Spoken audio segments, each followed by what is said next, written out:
Hola a todos.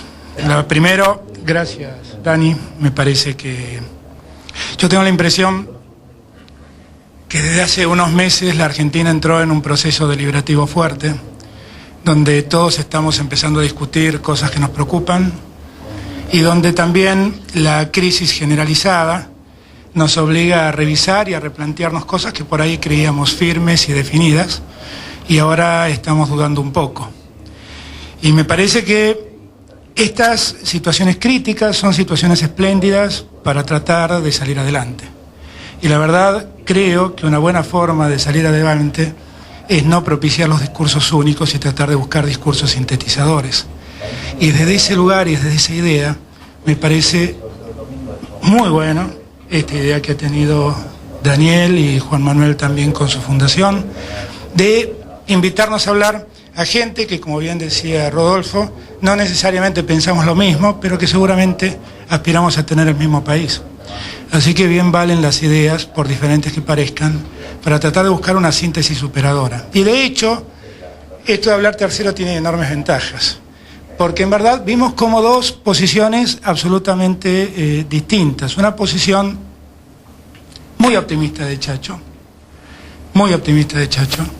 que tiendo naturalmente a participar, una posición muy crítica de Rodolfo, y muchas de las cosas que dice también me hacen pensar y me hacen reflexionar.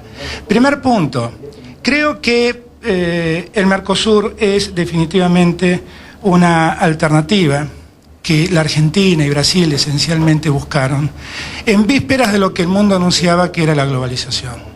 Allá por los años 90 y antes también, se hablaba mucho de que el mundo se iba a convertir en la gran aldea y que todos seríamos partes, vecinos de una enorme aldea que era el mundo global. Y en verdad el Mercosur fue el primer paso que la Argentina dio en sus acuerdos con Brasil, tratando de enfrentar el enorme desafío que significaba navegar en el inmenso océano de la globalización, donde hay acorazados y hay botes. Y nosotros nos parecíamos más a un bote que a un acorazado. Y es cierto que seguramente no había una definición institucional, por lo menos de la Argentina, no se trataba de alguna de esas políticas de Estado de las que hablaba Chacho y de las que hablaba Rodolfo, pero sí es cierto que hubo una definición política de quienes gobernaban que empezó a abrir la senda de lo que hoy es el Mercosur, que es, a la sazón, una importantísima herramienta que la Argentina, Brasil, Uruguay, Paraguay, Venezuela y los países asociados tienen para poder enfrentar de otro modo, el desafío de la globalización, que a esta altura de los acontecimientos ya no importa discutir si es bueno o es malo, es simplemente un hecho irreversible.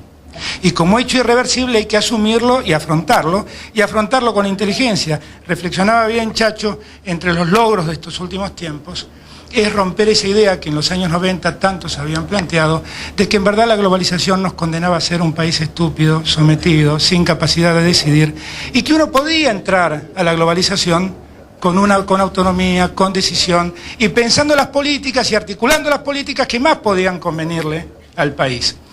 Pero rescato mucho aquella decisión de Alfonsín cuando dio el primer paso para asociarse a Brasil. En un mar de enormes dudas, porque en la Argentina siempre existió esa idea de que Brasil tiene vocación de imperio y en cualquier hipótesis de asociación podíamos terminar sometidos a Brasil.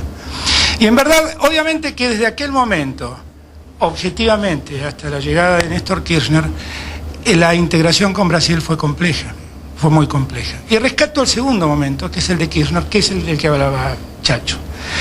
Y que a mí no me parece un tema menor, porque objetivamente fue la segunda decisión política de Kirchner y la decisión política de Lula también, de buscar un mecanismo de integración cierto entre Argentina y Brasil, que en esencia sirva a los dos países y sirva a la región.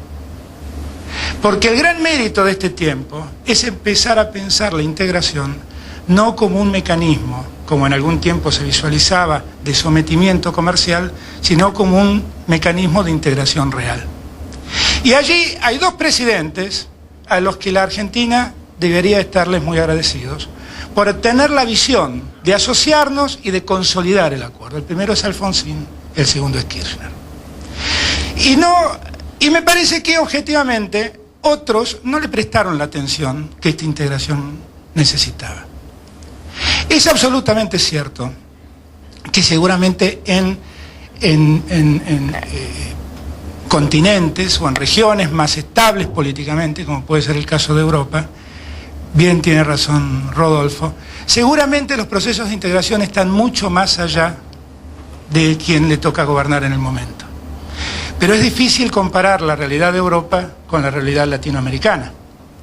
De hecho, Europa, después de la Segunda Guerra Mundial, diezmada, destruida, tuvo un permanente apoyo de la potencia que surgía como potencia hegemónica que fue Estados Unidos, y también del lado del este de la otra potencia que fue Rusia, que aunque el crecimiento fue mucho más lento, mucho más infinitamente más lento que el resto, de hecho contó con el apoyo, la atención por lo menos de las dos potencias que en ese momento gobernaban el mundo, y logró procesos de estabilidad democrática, de esta idea de Rodolfo que comparto, de que todo proceso de integración supone un mínimo de común denominador, como era la vigencia de la democracia, la vigencia de los derechos humanos, y eso en Europa se pudo dar con algún grado de facilidad.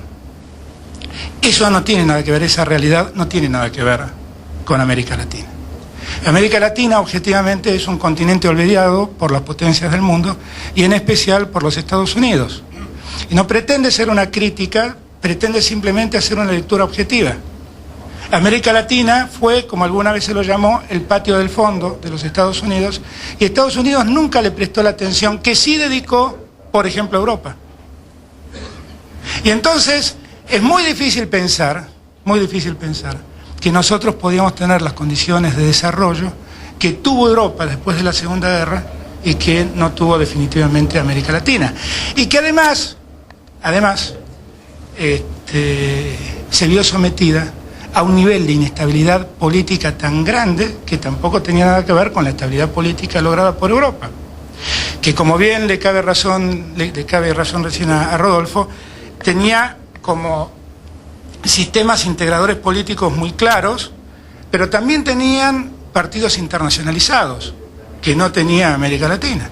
De hecho, todo el socialismo europeo funcionaba sobre las bases internacionales y de congresos donde se dictaban reglas que regían para todos los países o todo el comunismo europeo, y esto no pasaba donde el peronismo es un fenómeno local, donde Getúlio Vargas es un fenómeno local, donde los colorados y blancos son un fenómeno local como lo es el Frente Amplio, donde la democracia cristiana es un fenómeno esencialmente chileno, donde los colorados es un fenómeno paraguayo, y uno podría seguir así en cualquier lugar del continente. Entonces es muy difícil pensar y tratar de sinonimear, de equilibrar o de igualar esa estabilidad enorme que Europa ha tenido con la estabilidad de América Latina. Ya hay dos diferencias grandísimas. La primera, nosotros fuimos postergados por el mundo central.